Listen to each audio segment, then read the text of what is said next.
আজকে দেখব এই ডিজাইনটি আমরা কিভাবে খুব সহজে তৈরি করলাম। চলুন শুরু করা যাক। প্রথমে ইলিপস টুল নিয়ে নেব, একটি ইলিপস তৈরি করে নেব। তারপর চলে যাব গ্রেডিয়েন্ট কালারে। এখান থেকে সিলেক্ট থাকা অবস্থায় white and black colour select করব। সিলেক্ট করে এই পয়েন্টে ডাবল ক্লিক করব। এখানে রেড কালার দিয়ে নিব, এখানে ডাবল ক্লিক করব।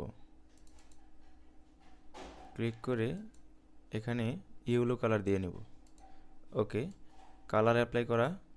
ওকে, এখন কিবোর্ড থেকে অল্টার প্রেস করে ধরে আমরা এটাকে কপি করব। কপি করে নিলাম, এটাকে একটু ছোট করে নেব।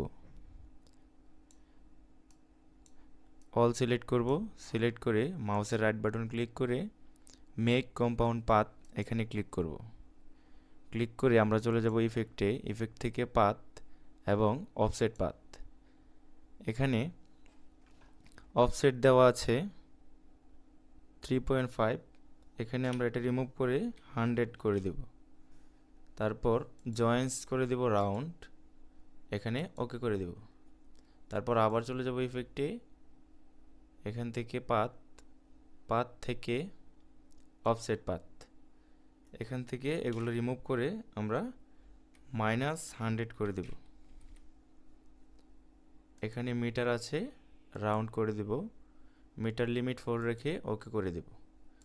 হয়ে গেল আমাদের ডিজাইনটি।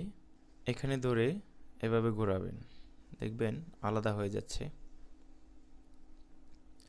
থ্যাংক গাইস, ভালো থাকবেন। আসসালামু আলাইকুম।